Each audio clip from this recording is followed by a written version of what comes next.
Alors, les amis, nous continuons donc l'aventure que nous conte Luc, toujours au chapitre 1, les versets 57 et 66. Nous allons voir aujourd'hui la naissance de Jean-Baptiste.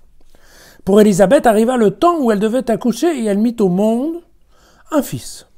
Ses voisins et ses parents apprirent que le Seigneur l'avait comblée de sa bonté et ils se réjouissaient avec elle. Or, le 8e jour, ils vinrent pour la circoncision de l'enfant et ils voulaient l'appeler comme son père, Zacharie. Et sa mère prit la parole et elle dit « Non, non, dit-elle. Il s'appellera Jean. » Alors il lui dit « Mais écoute, il n'y a personne dans ta parenté qui porte son nom. » Et il faisait des signes au père pour savoir comment il voulait qu'on l'appelle. Alors le père demanda une tablette, il écrivit ces mots, son nom, et Jean. Tous furent étonnés. À l'instant, sa bouche et sa langue furent libérées et il parlait bénissant Dieu. Alors la crainte s'empara de tous ceux qui habitaient alentour. Et dans le haut pays de Judée tout entier, on parlait de tous ces événements. Tous ceux qui les apprirent les gravèrent dans leur cœur. Ils se disaient « Que sera donc cet enfant ?» Et vraiment, la main du Seigneur était avec lui. Voilà, un passage plein de surprises, car vous voyez que là, d'abord, ce n'est pas le père qui va donner le nom, c'est la mère. Les amis dont on parle assez souvent dans le cas de...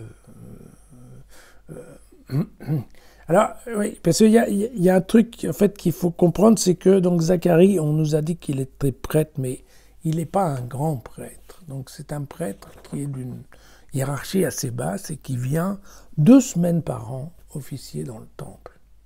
Et le reste du temps, il habite en dehors. Il habite dans un village, en fait, de la Haute-Judée. Vous voyez, il n'est pas à Jérusalem. D'accord ?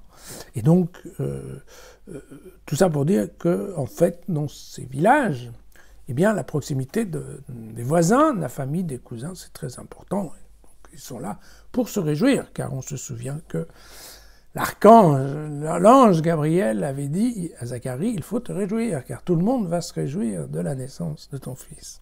Voilà. Et donc, Luc confirme que tout le monde se réjouit. Donc, première surprise, c'est la mère et non pas le père qui prononce le nom.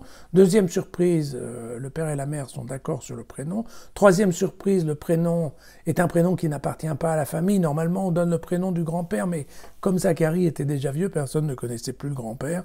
Donc, voilà, l'habitude, ça aurait été de dire qu'on donnait le nom du père. Et vous voyez que là, ce n'est pas le cas. On donne le nom de Jean, un prénom qui veut dire, en fait, Dieu est gracieux, Dieu donne grâce. Voilà.